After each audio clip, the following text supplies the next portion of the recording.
Bismillahirrahmanirrahim. Assalamualaikum warahmatullahi wabarakatuh. Alhamdulillahirabbil alamin. Wassalatu wassalamu ala asrofil anbiya'i wal mursalin nabiyyina Muhammadin wa ala alihi wa sahbihi wa man walah wa man tabi'ahum bi ihsan ila yaumil qiyamah.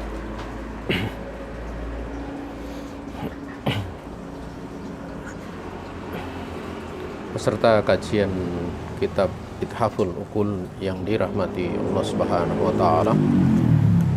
Di siang ini kita akan melanjutkan bahasan dari kitab tersebut, Ithaful Uqul bi Syarhi Salasatil Usul, di mana pembahasan terakhir kita sudah sampai pada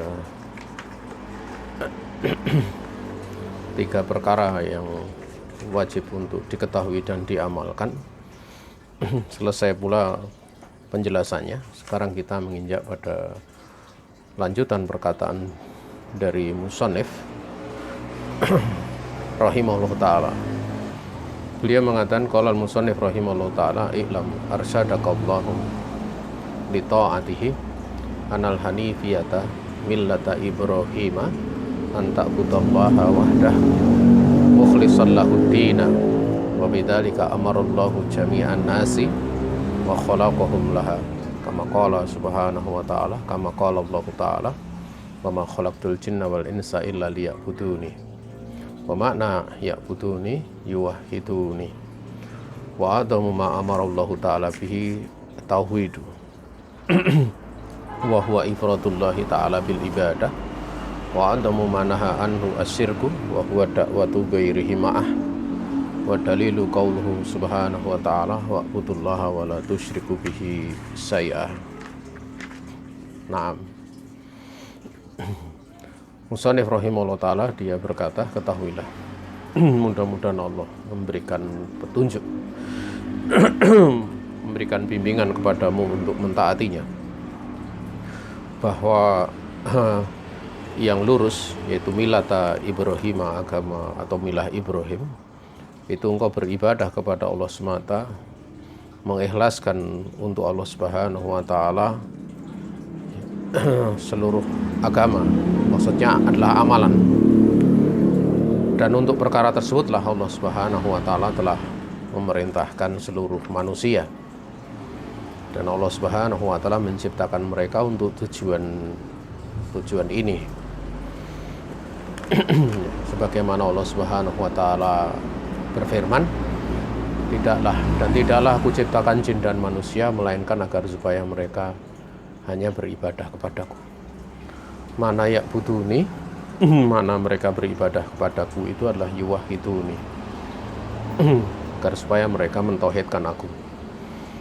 Dan perkara terbesar yang Allah Subhanahu wa taala telah memerintahkan dengannya yaitu at-tauhid. Tauhid itu dia adalah menunggalkan Allah di dalam perkara ibadah.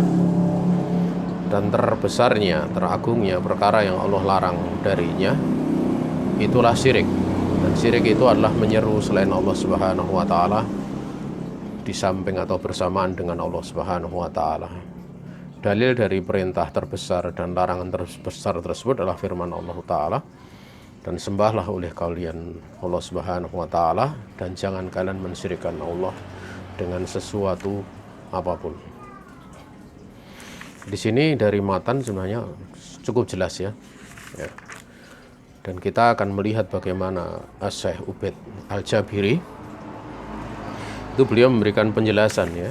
Dan ini sebagai sebuah tambahan bagi kita ya, karena kitab ini yaitu kitab Al-Usul Salasah ini banyak sekali yang memberikan syarah ya. Masing-masing memberikan syarah atau penjelasan saling melengkapi ya. Satu sama lain saling melengkapi. Dan ada tambahan-tambahan faedah yang tidak didapati di syarah yang lainnya. Di sini beliau memberikan istilahnya penjelasan tentang perkataan Syekh, i'lam arsyadakallahu li ta'ati. Yang dimaksud dengan arsyada itu hadakallah, mudah-mudahan Allah memberikan petunjuk kepada kamu ya, yaitu dengan petunjuk tersebut ila thoriqis shahih, ke jalan yang lurus, ke jalan yang benar. Ya, dan taat itu yang dinamakan dengan taat itu manakala ada kesesuaian ya antara perintah dengan perbuatannya, yaitu muwafaqatul amri bi fi'lihi wa muwafaqatun nahyi bi tarkihi. Jadi ada kesesuaian perintah itu dengan tindakan, dengan menjalankannya, dan ada kesesuaian di dalam hal larangan dengan meninggalkannya. Itulah yang dinamakan dengan taat. Hakikat dari meninggal larangan itu juga sebenarnya bentuk ketaatan, tapi ketaatannya dalam bentuk meninggalkan. Ya, Allah memerintahkan untuk meninggalkan, maka kita pun mengikutinya. Itulah makna ta'ah. Ya. Namun terkadang makna ta'at itu di dalam larangan dikhususkan sehingga tidak disebut dengan ketaatan. Ya, sebagaimana Nabi alaihi salatu wasallam bersabda, la ta'ata lil makhluk fi ma'siyatil khaliq. Tidak ada ketaatan kepada makhluk di dalam hal bermaksiat kepada Allah kepada sang khaliq, yaitu Allah Subhanahu wa taala. Maka makna di sini tidak ada ketaatan itu memang makna taat itu sendiri gitu. Jadi terkadang dipakai untuk makna-makna tersebut. Tapi secara asal bahasa ya, yang namanya larangan itu adalah ketaatan untuk meninggalkan. Makanya kalau dikatakan man yuti'ir rasulah faqad ata Allah, barang siapa yang mentaati Rasul maka sungguh dia telah mentaati Allah, maka sudah termasuk di dalamnya adalah menjauhi larangan Rasul. Ya, menjauhi larangan Rasul. Kenapa? Karena taat di situ ada dua bentuk, taat menjalankan perintah dan taat untuk meninggalkan apa yang dilarang. Sehingga kadang dipakai lafaz taat untuk makna ini dan kadang dipakai untuk makna yang tadi telah dijelaskan. Tatkala Nabi bersabda la ta'ata lil makhluk fi ma'siyatil khaliq. Ya, pemakaian bahasa seperti ini hendaknya diperhatikan ya. Terkadang pada beberapa perkara itu dijadikan oleh orang-orang yang punya penyakit ya, itu untuk memainkan atau untuk menebarkan subhat pada sebagian sisi loh. Terutama pada pembahasan seputar masalah asma'i wa sifat, juga tentang pembahasan seputar tauhid rububiyah. Tatkala mereka maknakan kalimat la ilaha illallah itu dengan tauhid rububiyah, itu kadang mereka membantah bahwa orang musyrik itu juga enggak mentauhidkan rububiyah. Kemudian disebutkan beberapa penafsiran di kalangan para ulama dari bab talazum gitu loh. Dari bab talazum. Itu kadang seperti itu, maka pahami betul pemakaian secara bahasa hal yang seperti itu. Wallahu taala alam. Kemudian qauluhu al-hanifiyah milata Ibrahim. Al-hanifiyah itu nisbatun ilal hanif ya. Ya. Ya. Penisbatan kepada al-hanif ya, nisbah ya. Diambil daripada minal hanfi ya, dari kata al-hanfu. Sebenarnya bisa dibaca minal hanfi, bisa dibaca minal hanfu. Tapi kalau sohibu mutamimah itu dibaca minal hanfi. Tapi kalau secara bahasa bisa pula minal hanfu, karena itu hikayat gitu. Hikayat sehingga jarnya mahal gitu loh. Minal hanfu artinya dari lafadz al-hanfu gitu loh. Min al-hanfu. Maknanya adalah al-mail. Ya. Al-mail itu condong. Ya. Dan darinya pula kemudian dia makna al-ahnafu. Al-ahnafu itu kan ma'ilul qadam, orang yang kakinya bengkok. Ya. Dan sumia Ibrahim Hanifah, dinamakan, disebut Ibrahim itu dengan Hanifah. Kenapa? Li'anahu ma'ilun anisyirik, karena beliau ini bengkok dari kesirikan. Ya, beliau itu condong kepada istilahnya menyimpang dari kesirikan kemudian condong kepada tauhid. Ya, dia menyimpang dari kesirikan kemudian menuju kepada tauhid. Beliau mentauhidkan Allah Subhanahu wa taala. Ma'ilun anisyirik billahi azza wajal ila tauhidillah. Beliau memalingkan dari kesirikan kepada mentauhidkan Allah Subhanahu wa taala. Sehingga benar-benar Allah Subhanahu wa taala memerintahkan Nabi Muhammad alaihi salatu wasallam untuk mengikuti Ibrahim ini, bitibai Ibrahim fi mawadi'a katsiratin fi min kitabihi. Sehingga Allah Subhanahu wa taala banyak memerintahkan Nabiullah Muhammad alaihi salatu wasallam untuk mengikuti Nabi Ibrahim itu dalam banyak tempat dalam Al-Qur'an. Ya, di antaranya tsumma auhayna ilaika anittabi millata Ibrahim hanifa. Kemudian kami wahyukan kepada engkau wahai Muhammad alaihi salatu wasallam, wahyunya apa? Ya, ittabi millata Ibrahim hanifa. Ya. Ya. Ikutilah milatah Ibrahim yang lurus, milah Nabi Ibrahim alaihissalam yang lurus. An di situ namanya an mufassirah ya. Kemudian Allah Subhanahu wa taala menyanjung khalilnya yaitu Ibrahim itu dengan sifat hanif. Ya, dengan sifat hanif. Itu di banyak tempat pula dari kitabnya Allah Subhanahu wa taala sebagaimana Allah menjelaskan inna Ibrahim kana ummatan qanitan lillahi hanifa. Sungguhnya Nabi Ibrahim alaihissalam beliau ini adalah pemimpin uswah yang tunduk kepada Allah Subhanahu wa taala, karena mana umat itu kan ada 4 ya. Ya. Makna sebagaimana sudah kita sering bahas ya, milah umat itu mempunyai nama 4. Salah satu dari antara nama 4 tersebut adalah uswah, pemimpin. Kadang maknanya jamaah, kadang maknanya apa? Ya, waktu ya, mudah ya, berlalunya masa tertentu pada umatin itu.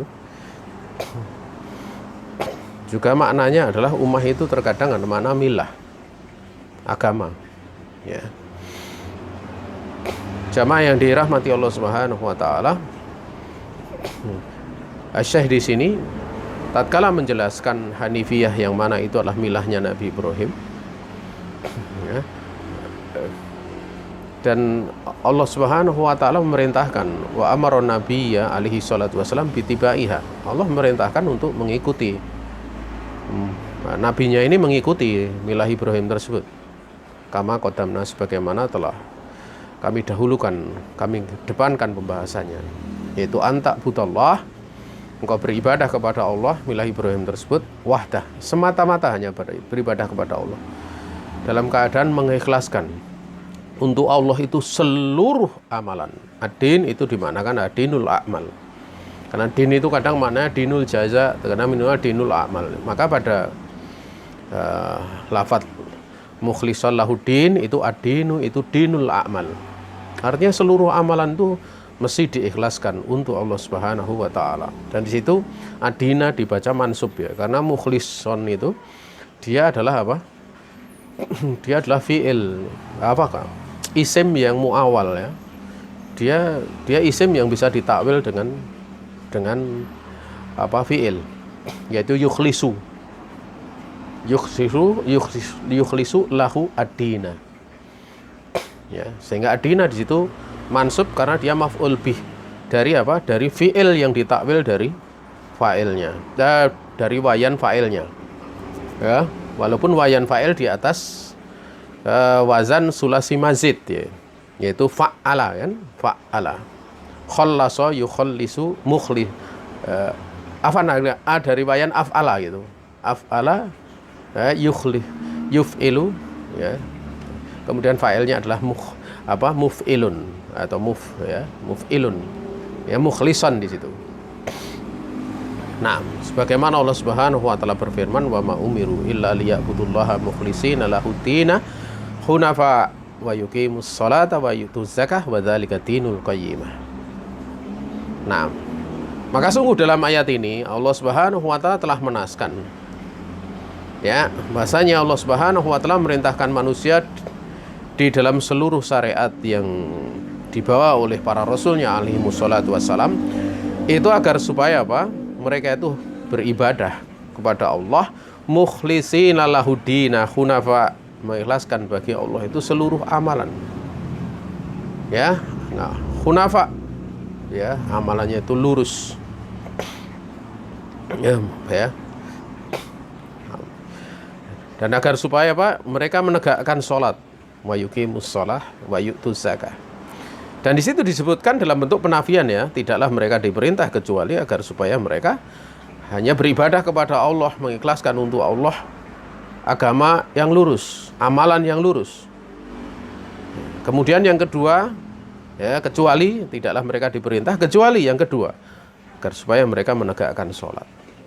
Dan mereka tidaklah diperintah kecuali untuk menunaikan zakat seperti itu. Ya.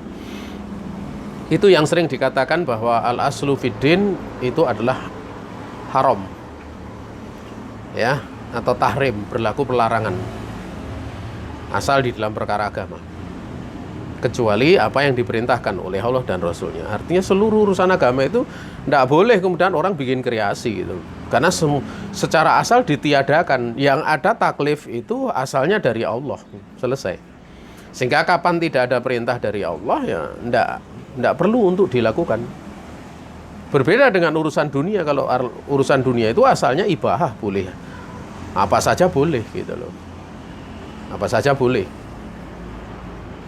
Ya. Selagi urusannya misalnya kayak makan minum itu boleh saja. Misalnya seorang makan hamburger ya. Ya boleh saja selagi tidak ada yang diharamkan di situ, tidak ada babi gitu. Makanya di dalam mengambil apa yang menjadi tindakan orang kafir, kalau asalnya perkara dunia, boleh saja. Selagi asalnya itu semata-mata urusan dunia, boleh saja. Ya, boleh saja. Ya. Sehingga hadis man tashabaha biqaumin fahuwa minhum itu, kalau itu semata-mata perkara dunia, selagi itu sudah tersebar di tengah manusia, selagi itu selagi sudah tersebar di tengah manusia, di tengah orang Islam, itu tidak bisa dikatakan tasabuh gitu. Tidak bisa dikatakan tasabuh. Contoh dulu di zaman kemerdekaan itu ya. Itu dulu pakai pantalon, pakaian celana panjang, itu hukumnya difatwakan haram gitu. Ya, difatwakan haram oleh dai-dai, tokoh-tokoh agama di Indonesia di masa kemerdekaan, masa perjuangan. Karena waktu itu Belanda pakai celana panjang gitu. Tapi begitu sudah menyebar, para ulama tidak mengatakan itu bentuk tasabuh. Ya, para ulama, bahkan para ulama Saudiyah mengatakan itu bukan tasabuh. Ya. Sehingga memakainya itu dikembalikan kepada hukum tentang masalah menutup aurat. Terpenuhi nggak syarat-syarat menutup aurat? Kapan terpenuhi tidak ada masalah gitu. Jadi seperti itu. Sampai pada pembahasan seputar masalah hormat bendera pun seperti itu dibahas di kalangan para ulama. Makanya ada silang pendapat di kalangan para ulama ya. Ya. Sehingga ada yang mengatakan demikian, ada yang mengatakan demikian. Wallahu ta'ala a'lam. Ya. Tapi kita tidak membahas masalah seperti itu ya kan. Tapi ini kita singgung karena apa? Ya karena pada masa yang seperti ini ya, ini kadang umat Islam sering digoreng ya, atau sering dijadikan tempat tuduhan. Ya tuduhan tidak punya ini, tidak punya kecintaan tanah air dan yang lain sebagainya hanya karena perkara-perkara yang sifatnya seperti itu. Dan memang ada sebagian dari pernyataan-pernyataan yang bisa dibawa ke sana gitu. Sebenarnya tinjauannya fikih itu, tinjauannya fikih, tapi kemudian dibawa pada tinjauan-tinjauan yang ke arah lebih besar daripada itu gitu. Sebenarnya kan maksudnya ke arah misalnya mengkhianati negara, mengkhianati macam-macam gitu. Nah ini sesuatu yang tidak pas gitu. Sehingga kadang perlu disinggung. Makanya kalau menghadapi seperti ini ya, menghadapi fitnah seperti itu, kembalikan aja kepada apa? Kepada ilmu. Ya, kepada ilmu. Menghadapi segala bentuk tuduhan itu paling enak itu kalau kita kembalikan kepada ilmu. Dan tidak perlu untuk terprovokasi dengan tuduhan-tuduhan tadi gitu loh. Karena memang ahli sunnah itu sampai hari kiamat mesti akan dihantamkan kepadanya berbagai macam tuduhan. Itu sudah terisaratkan dari sabda Nabi alaihi salatu wassalam. La yaduruhum man khadalahum. Ya. Man khalafahum. Tidak akan menyelisih mereka itu orang yang menghina, orang yang menyelisih mereka tidak akan berikan madarat. Artinya kalau mbak memberikan madarat bisa jadi. Kalau masalah menyakiti mesti bisa sampai ya. Tetapi tidak akan memberikan madarat. Ya. Dan ini termasuk dari tipu daya syaitan ya. Kita sering mendengar kata tipu daya syaitan itu apa? Inna kaida syaitani dha'ifa. Sungguhnya tipu apa? Inna kaida syaitani dha'ifun. Sering ada pernyataan seperti itu. Atau wakana kaidu syaitani dha'ifa. Ya. Pernyataan-pernyataan seperti itu banyak kita sering dapat ya. Dan memang itu disinggung juga di dalam Al-Qur'an. Bahwa tipu daya syaitan itu lemah. Ya. Ini sering seorang bingung gitu. Di satu sisi tipu daya syaitan itu lemah gitu loh. Ya. Tetapi kok banyak dari manusia tergoda. Bahkan para nabi pun seorang nabi bukan para nabi, seorang nabi pun bisa tergoda. Sebagaimana Nabi Adam alaihissalam itu waktu iblis mendatangi Nabi Adam gitu, itu kan memerintahkan supaya anaknya dinamai Abdul Haris gitu. Ya, dia nakut-nakuti. Bahkan iblis sudah mengatakan sungguhnya saya ini yang telah mengeluarkan kamu itu berdua dari surga. Saya ini yang menemani kamu tatkala dikeluarkan dari surga. Dan yang lain sebagainya kepada Nabi Adam dan Hawa alaihimassalam. Kemudian pada waktu Hawa hamil kan dia nakut-nakuti.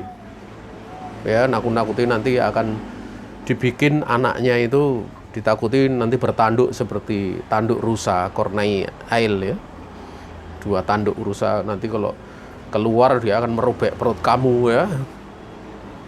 Robek perut kamu. Ya. Nah, waktu itu suruh ya. Iblis itu mengatakan samiyahu Abdul Haris ya. Namai saja anak kamu Abdul Haris. Tidak mau ya. Fa'abaya keduanya itu yaitu Nabi Adam dan Hawa itu tidak mau. Ya, kemudian anaknya itu pun meninggal. Meninggal.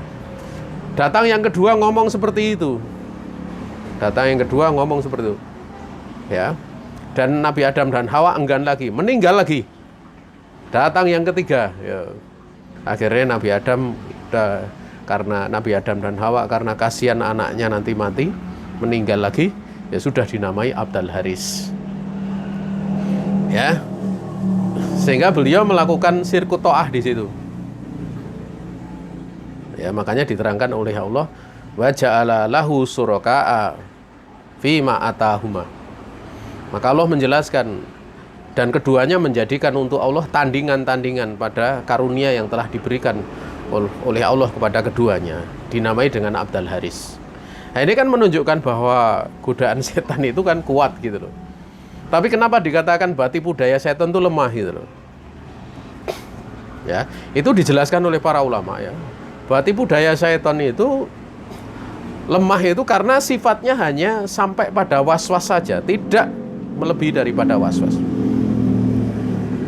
Ya, manakala diikuti itulah ya menjadikan dia tergoda. Tapi kalau dia tidak mengikuti hanya sebatas was-was saja. Yang namanya was-was itu lemah karena was-was itu nggak akan bisa ngalahkan yakin gitu loh.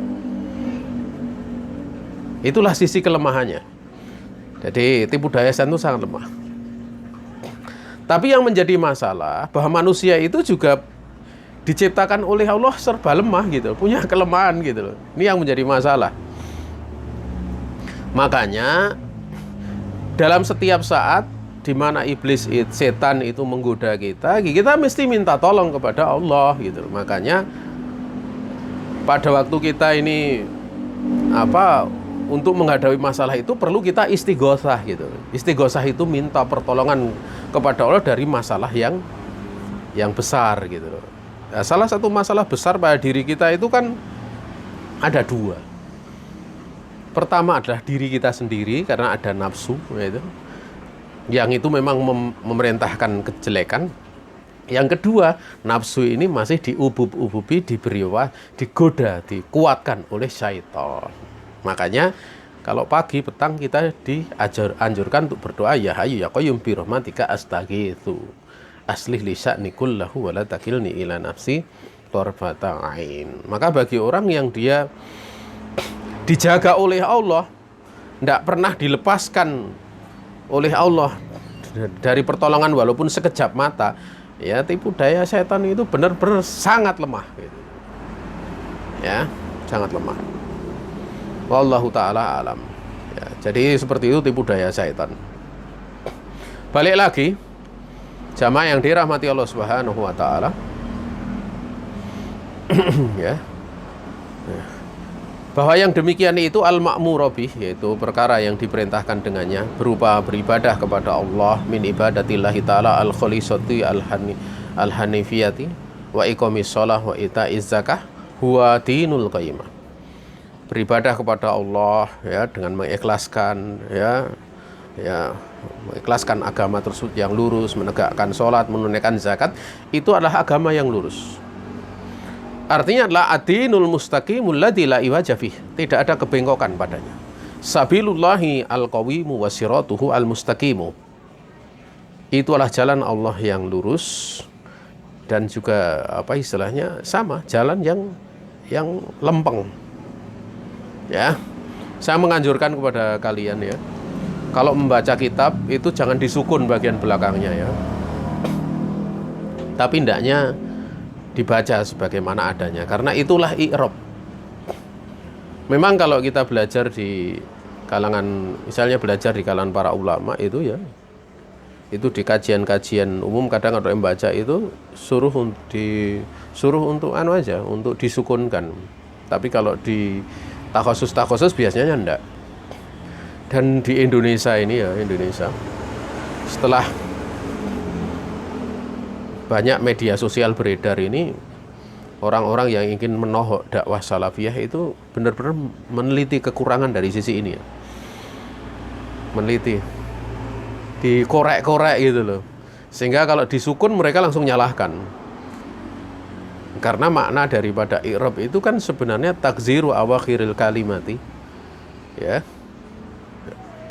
Dia adalah perubahan akhir kata ya, karena masuknya amil padanya, baik perubahan itu secara lafdzon maupun secara takdirun, secara perkiraan, lafadz maupun secara perkiraan, sehingga kalau tidak dibaca itu dianggap salah ya, padahal mereka sengaja mencari kesalahan ya. Kalau kesalahan-kesalahan seperti itu memang sebenarnya cenderung mencari kesalahan ya. Kalau misalnya dibaca tadi sabilullahil qawim, tidak dibaca al-qawimu misalnya. Wasiratuhu al-mustaqim, tidak dibaca mustaqimu. Itu sebenarnya cenderung misalnya itu dianggap salah ya, cenderung cari-cari kesalahan gitu. Karena secara hukum bacaan itu kalau yang namanya bagian akhir itu disukun. Ya. Tapi kadang kita perlu untuk menutup celah ya. Karena terkadang dai-dai sunnah sekarang itu banyak direndahkan, dihina dari sisi ini. Dan memang ada ya di antara yang parah di dalam membaca kitab itu memang kita dapati ya. Ya, seperti yang sering saya singgung itu wayah rumu halqi lihyati, itu kan parah itu. Walaupun sebenarnya di dalam kitabnya enggak dengan lafaz huruf ya, ha, rom dan mim, tapi ya, kaf, ro dan ha. Jadi yukrohu. Sebenarnya yukrohu halqul lihyati kan gitu harusnya. Bukan itu sudah salahnya dua. Pertama adalah memang secara bacaan salah, yahrumu halqi pakai majrur. Ya, ini yang pertama. Yang kedua dari sisi penukilan juga salah gitu. Karena harusnya yukrohu dibaca yahrumu.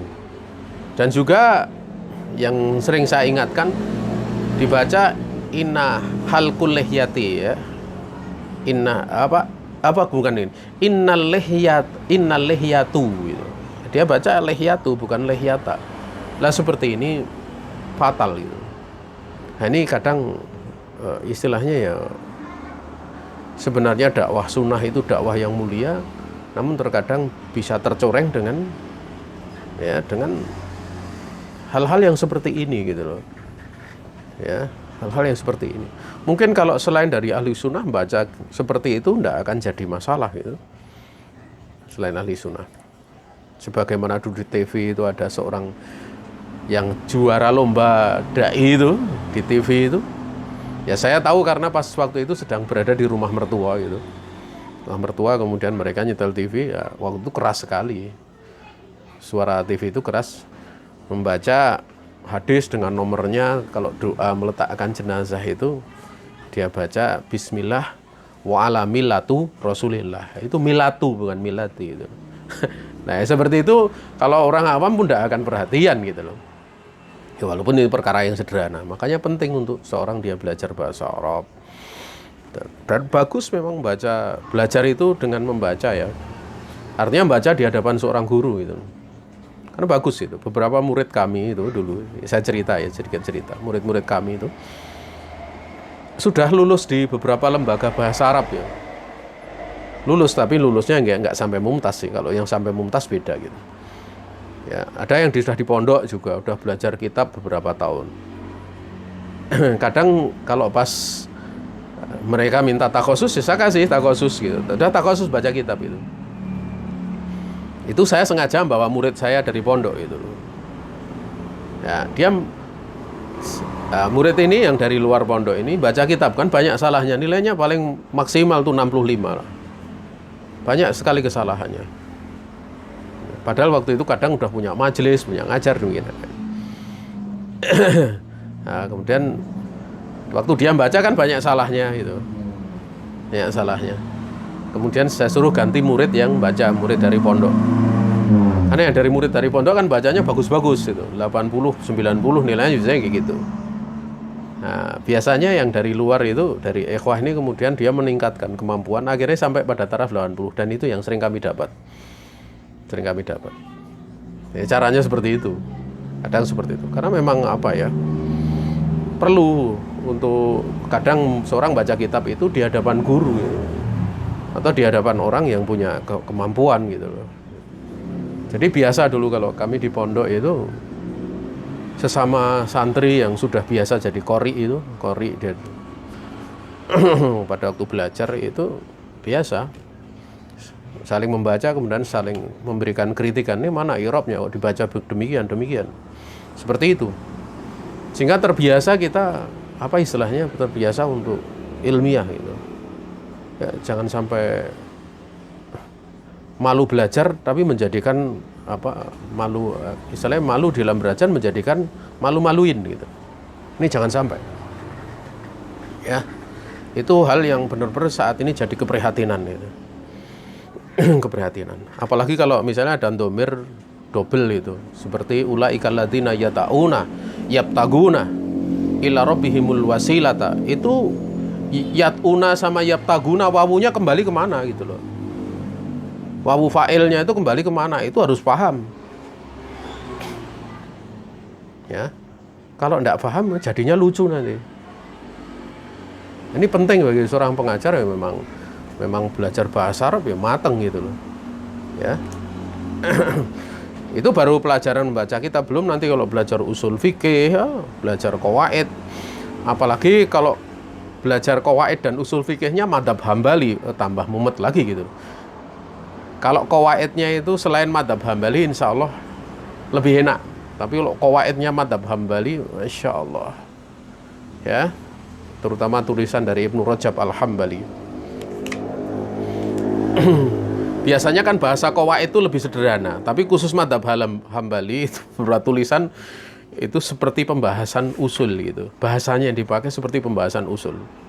Dan memang usul sendiri itu juga kaidah sebenarnya. Kaidah tapi sifatnya usuli gitu loh, dalam hal usul ya, yang sifatnya ijmal. Dalil-dalil yang sifatnya ijmaliyah. Naam. Kita lanjutkan. Qala Syekh wa bidzalika amarallahu taala jami'an nasi wa khalaqahum laha. Syekh menyebutkan dan untuk perkara tersebut lah Allah memerintahkan seluruh manusia, dan Allah Subhanahu wa taala menciptakan manusia memang untuk perkara ini. Dikatakan manusia, bagaimana dengan jin? Padahal Allah Subhanahu wa taala berfirman, "Wa ma khalaqtul jinna wal insa illa liya'buduni." Maka jin itu dia adalah min jinsil ins ya, termasuk dari jenis manusia. Ya. termasuk dari jin manusia, dari makna naus itu kasratul harokah. Naus itu banyak bergeraknya. Di situ ada isyarah pada qaulihi dzalika ila ma taqaddama min ta'rifil hanifiyah. Ya, ada isyarat kepada apa yang telah berlalu dari takrif tentang hanifiyah yang sudah dibahas. Fa inal abda lam yukhlaq illa li ibadatillahi subhanahu wa ta'ala. Bal jami'u tsaqalain, ya. Al jinnu wal insu lam yukhlaqu illa lidzalik. Ya. Sungguhnya hamba itu tidaklah diciptakan kecuali untuk beribadah kepada Allah Subhanahu wa taala. Bahkan dari keseluruhan dua kelompok besar ciptaan, yaitu jin dan manusia, itu mereka tidak diciptakan kecuali untuk perkara tersebut. Ya, wastadalla asyaikhu biqaulillahi subhanahu wa ta'ala wa ma khalaqtul jinna wal insa illa liya'buduni. Dan saya di sini mengambil kesimpulan, ya, dalil gitu, istidlal mengambil sisi pendalilan, ya. Itu dengan firman Allah Subhanahu wa taala, dan tidaklah aku ciptakan jin dan manusia melainkan melainkan agar supaya mereka hanya beribadah kepada diriku. Ya. Nun di situ kan nun wiqayah, itu yang menghalangi fi'il untuk terkasrohkan karena bertemu dengan ya mutakallim, kan gitu. Adapun nun yang mana?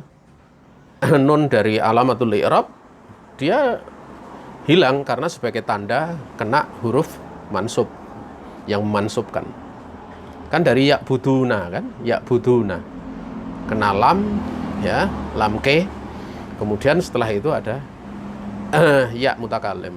Artinya dari ya budunani nunnya dihilang menjadi ya buduni, gitu. Liya buduni, kan gitu. Ya. Fi hadhil ayah, ya, fi hadhil ayati minal fawaidi wal ahkami. Ya, di dalam ayat ini ada beberapa faedah dan hukum-hukum. Yang pertama, bayanul hikmatil lati min ajliha khalaqallahu atsaqalain, atau bisa pula dibaca itu ya khalqallahi atsaqalain.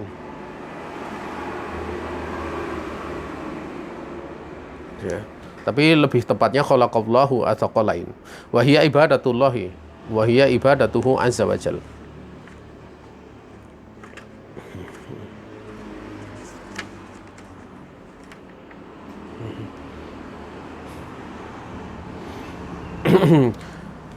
Yaitu penjelasan hikmah. Nah, yang mana karenanya Allah Subhanahu wa taala menciptakan dua kelompok besar tersebut. Ini bisa dibaca tadi, kalau kemudian dalam bentuk mudhafun ilaihi bisa dibaca dua, ya. Khalqullah bisa dibaca khalqullahi juga bisa. Tapi kalau khalqullah nanti ada penjelasan lagi.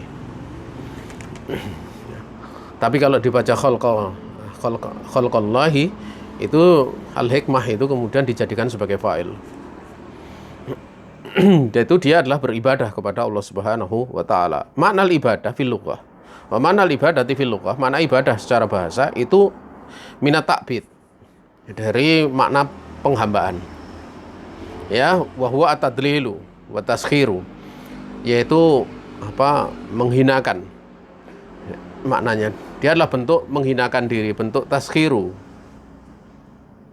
bentuk mempekerjakan atau bekerja untuk, ya, bekerja.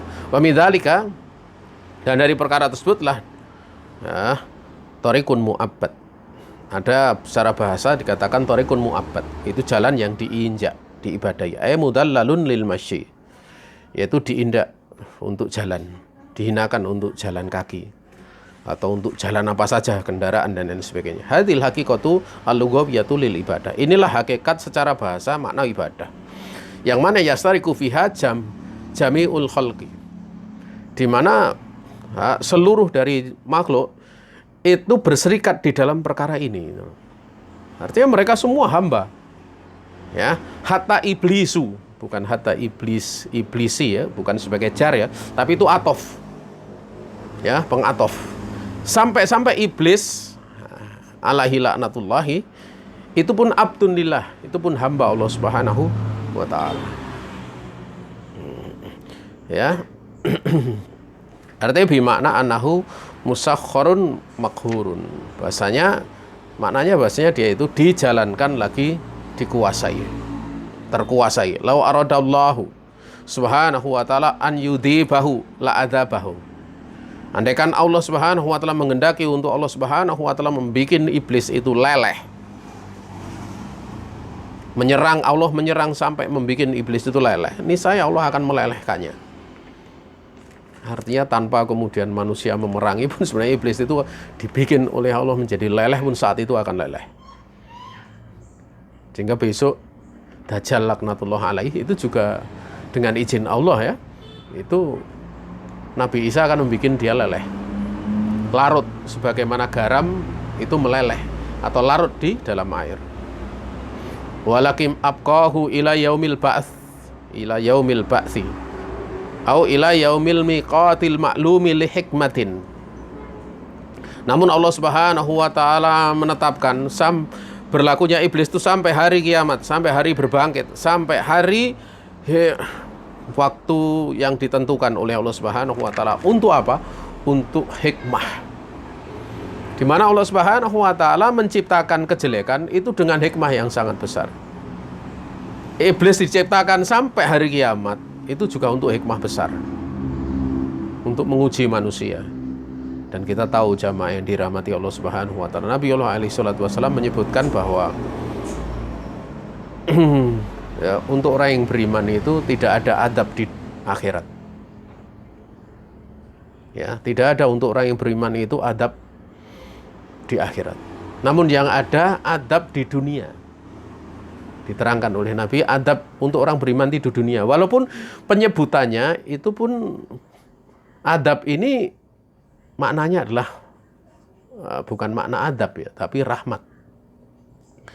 Karena Rasul alaihi salatu wasallam di dalam menyampaikan hadis itu diawali dengan inna ummati marhumatun. Sungguhnya umatku itu umat yang dirahmati. Sehingga tidak ada adab bagi mereka di akhirat. Ya. Tidak ada adab bagi mereka di akhirat. Yang ada itu cuma di dunia. Di dunia adabnya apa ya? Berbagai macam hal yang dimaklumi. Ya. Ada fitnah, berbagai macam fitan.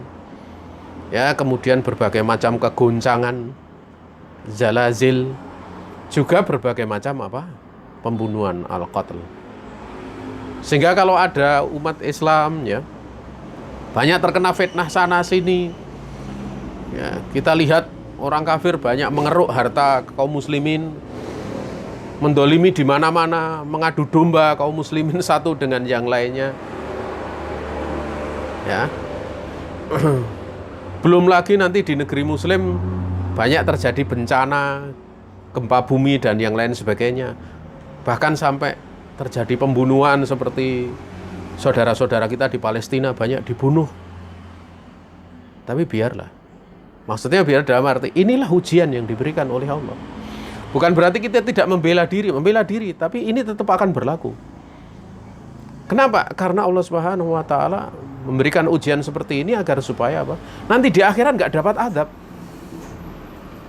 Dengan hikmah yang sangat besar, sehingga kalau kita melihat hikmah yang seperti itu ya kita mesti bersabar, diberi ujian oleh Allah Subhanahu wa taala. Masalah itu tidak cuma di negeri Palestina, di negeri kita sendiri juga banyak masalah. Ya, banyak masalah di berbagai belahan dunia. Tidak cuma ini. Tapi memang di beberapa tempat itu mempunyai skala yang lebih besar gitu loh. Ya, seperti di mana di Palestina itu skalanya besar gitu. Dan kita tahu ya, karena tinggal di negeri yang mulia itu kan, Palestina itu negeri mulia itu. Termasuk kota suci ya. Yang disucikan di sana ada Masjidil Aqsa. Tentu tanggung jawab yang diemban juga lebih berat dibandingkan tempat selainnya, kan gitu. Sebagaimana orang tinggal di Mekah, orang tinggal di Madinah, itu kan termasuk dari keutamaan gitu. Ya. Mudah-mudahan Allah Subhanahu wa taala memberikan kesabaran kepada umat ini. Mudah-mudahan Allah Subhanahu wa taala memberikan kekuatan kepada umat ini. Pada saat Allah Subhanahu wa taala memberikan ujian kepada mereka. Namun yakinlah bahwa umat Rasulullah SAW itu umat yang marhumah, dirahmati oleh Allah Subhanahu wa Ta'ala. Sehingga adanya iblis ya dan bala tentaranya itu tetap berlaku di dunia ini adalah dengan hikmah yang besar ya. Secara syar'i, syar'an ismun jami'un. Istilah syar'i itu kadang dimaknakan 3 bahasa ya. 3 pemakaian, yaitu syar'an, istilahan, wa urfan. Ya, kalau urfan itu secara takrif kan gitu kan, secara takrif yang dikenal. Kalau istilahan secara istilah cabang ilmu fannya gitu, fannya. Kalau syar'an jelas secara yang dimaksud di dalam syariat gitu. Ya, itu biasa karena syar'an, istilahan, kemudian urfan. Ya, ismun jami'un likulli ma yuhibbuhullahu wa yardahu minal aqwali wal a'mali adh-dhahirati wal batinati. Ya, ismun yaitu sebuah ungkapan. Kalau dikatakan isim nama nanti agak repot juga, karena itu ismun itu untuk menyebutkan dari yang disebut gitu loh, untuk menyebutkan disebut. Ini kan sebuah ungkapan gitu. Kalau kita bahasakan ismun jami'un, sebuah ungkapan yang mengumpulkan ya, yang mengumpulkan makna seluruh perkara yang Allah cinta, Allah mencintainya, seluruh perkara yang Allah meridhoinya, baik yang dicintai dan diridhoi itu berupa ucapan maupun amalan, baik itu ucapan-ucapan dohir, ucapan batin, baik itu amalan-amalan dohir maupun amalan yang batin.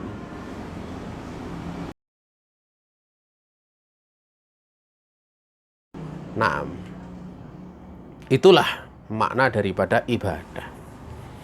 Makanya wa'lamu anna lil ibadati salasata maqamatin yajibu ya, yajibu jam'uha hatta takuna al ibadatu sahihatan wa tallakum al maqamatu hiya al khaufu war raja'u wal mahabbatu. Ketahuilah bahwa pada ibadah itu ada 3 tingkatan yang wajib untuk terkumpul ketiganya. 3 kedudukan, bukan 3 kedudukan yang wajib untuk mengumpulkannya. Sehingga keberadaan ibadah itu menjadi sahih manakala 3 itu terkumpul. Ya. Dan 3 tingkatan tersebut, 3 kedudukan tersebut talakum. Nah, menuntun kalian. Ya, di dalam ibadah itu menuntun kalian. Yang pertama adalah al-khaufu, yaitu rasa takut, waraja, harap, demikian pula cinta. Alama Ibnul Qayyim rahimahullah ta'ala, beliau menyebutkan bahwa man abaddahu bil hubbi wal khaufi war raja'i fahuwa mu'min. Ibnul Qayyim di dalam Bada'iul Fawaid di juz yang ketiga pada halaman yang ke-522, tentunya itu menurut terbitan dari ini, di istilahnya dari Imam Ahmad ini ya. Beliau mengatakan bahwa jama'allahu ta'ala hadhil maqamati salasata biqaulihi subhanahu wa ta'ala ulaikal ladzina yad'una yabtaguna ila rabbihimul wasilata ayyuhum aqrabu wa yarjuna rahmatahu wa yakhafuna 'adzabahu inna 'adzaba rabbika kana mahdzura. Ini surat Al-Isra ayat yang ke-57 ya. Ya. Dan sungguh Allah Subhanahu wa ta'ala telah mengumpulkan ketiga kedudukan ini di dalam firman-Nya Allah. Dan mereka yang disembah, alladzina yad'una, yang mana orang-orang yang menyembah mereka itu, yang disembah itu pun yabtaguna, mereka itu pun mencari kepada Rabb mereka al-wasilah. Wasilah yang dimaksud di sini adalah qurbah wa ta'ah, pendekatan diri kepada Allah dan ketaatan. Ya. Sehingga ayyuhum aqrab, siapa di antara mereka, artinya di antara mereka itu penyembah atau yang disembah? Yang disembah. Siapa di antara mereka yang disembah itu mana yang lebih dekat? Dan mereka yang disembah itu pun mereka berharap rahmat Allah. Mereka takut kepada adabnya Allah. Sungguhnya adab Rabbmu itu kana mahdzura, Ya. Karena mahduro, dia adalah suatu yang harus ditakuti. Ya. Nah, di sini jamaah yang dirahmati Allah Subhanahu wa taala, ayat ini kan membahas tentang, ada yang menyebutkan itu adalah tentang Nabi Isa, kemudian Maryam dan Uzair. Di mana Nabi Isa dan Maryam serta Uzair itu mereka juga mencari pendekatan diri kepada Allah dengan ketaatan, dengan mentaati Allah, dengan amal soleh, kurban, ta'ah. Lah kok disembah gitu loh? Kok disembah? Wong yang disembah saja mendekatkan diri kepada Allah. Ini penafsiran yang pertama. Penafsiran yang kedua bahwa itu tentang jin yang disembah. Selain Allah disembah oleh orang-orang musyrik ya, disembah. Kemudian jin ini masuk Islam. Dalam keadaan apa? Mereka tidak tahu jin ini sudah masuk Islam. Padahal yang sudah masuk Islam ini justru mereka pun mendekatkan diri kepada Allah ya, dengan ketaatan, dan mereka itu juga takut kepada adab mereka. Dan mereka ini juga berharap pada rahmat Allah, mereka juga takut terhadap adab Allah Subhanahu wa taala. Lah kok diibadahi? Di dalam ayat tersebut memang dimaknakan jelas sekali ya, ada dua yang secara lafadz, yaitu yarjuna rahmatah wa yakhafuna adzabah. Mereka berharap rahmat Allah dan takut kepada adabnya. Berarti kan harap dan cemas, harap dan takut secara lafadz. Tetapi kita tahu bahwa pendalilan itu tidak cuma secara lafadz, tapi ada namanya pendalilan secara makna. Secara makna.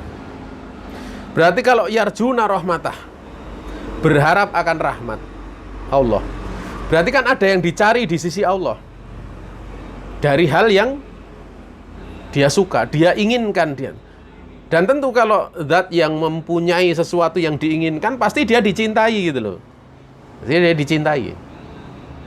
Kalau kepunyaannya aja dicintai, apalagi yang mempunyai. Kan gitu. Kalau dia berharap akan rahmatnya Allah, tentu yang mempunyai rahmat itu layak atau bahkan seharusnya untuk dicintai. Jadi itu pendalilan seperti itu namanya pendalilan secara makna gitu. Makanya dalil itu ada dua macam. Ada dalil secara makna dan ada dalil secara lafadz. Kalau orang dia hanya mengetahui dalil secara lafadz, ya, itu kadang dengan mudah mengatakan ini tidak ada dalilnya, ini tidak ada dalilnya, kayak gitu. Nah ini perlu belajar tentang istidlal dalil namanya. Perlu belajar usul itu. Penunjukan dalil ya, berbagai macam penunjukan dalalah itu dilalah itu dia mesti perlu untuk belajar. Ya. Atau dilalah itu dalil, penunjukan di dalam dalil itu apa gitu. Ya, apakah secara makna atau secara lafadz gitu. Kalau ada orang yang sampai sekarang mengatakan sholat rapat sholat renggang-renggang di masjid itu tidak ada dalilnya, ya ini dia mengatakan demikian itu dia nggak takut, nggak khawatir bahwa para ulama memfatwakan itu kemudian dia mengatakan berarti tidak ada dalilnya ulama berfatwa. Sebenarnya yang bodoh itu siapa? Dia atau sebenarnya yang dia katakan ulama nggak pakai dalil? Itu termasuk dari jenis cercaan kepada ulama tanpa sadar. Orang yang dia tidak mengukur kedudukan dirinya. Kemudian kita lanjutkan. Ya. Wal khauf itu yarda'u min maghadibillahi ta'ala. Bahwa takut itu akan menghalangi dari mendapatkan kemurkaan Allah. Roja itu yatma'u fi rahmatihi. Dia akan istilahnya tomak, begitu ingin untuk mendapatkan rahmat. Wal mahabbatu taj'alu sudura munsarihatan li awamirillah wa nawahihi, li awamirillahi ta'ala bil fi'l wa li nawahihi bitark wal ibadatu ma'ahadil arkani laha syartani huma tajridul ikhlasillahi wahdah wa tajridul mutaba'ati li rasulih alaihi salatu wassalam. Hadani asyartani la yang fakku ahaduhuma anil akhar. Ya, mahabbah itu akan menjadikan dada itu menjadi lega, munsariyah, terlegakan, lega mana? terhadap perintah-perintah Allah dan juga larangan-larangan Allah. Ya, dia akan merasa puas dengan perintah dan larangan Allah. Artinya kalau pada perintah dia akan menjalankan dengan penuh kerelaan, terhadap larangan Allah dia akan meninggalkan dengan penuh kelapangan pula, tidak kemudian berat. Dan ibadah ini bersama dengan rukunnya, padanya ada 2 syarat. Yaitu yang pertama syarat untuk membersihkan, yaitu membersihkan keikhlasan hanya untuk Allah Subhanahu wa taala, ya, mengosongkan ikhlas hanya untuk Allah semata, dan juga mengosongkan di dalam mutabaah hanya kepada Rasulullah Muhammad alaihi salatu wasallam. Inilah 2 syarat yang mana salah satu dari keduanya itu tidak boleh terlepas. Tidak boleh terlepas. Ini faedah yang pertama, ya. Dan masih ada faedah-faedah yang lain, besok kita lanjutkan, ya. Ya, karena waktu yang tidak mencukupi, ya. Kita cukupkan sekian, ya. Nah, ada salah datang dari pribadi diri saya sendiri dan dari syaitan, saya istighfar kepada Allah Subhanahu wa taala. Dan kalau ada benar semata-mata keluasan rahmat Allah Subhanahu wa taala yang diberikan kepada kita. Akhirul kalam. Assalamualaikum warahmatullahi wabarakatuh.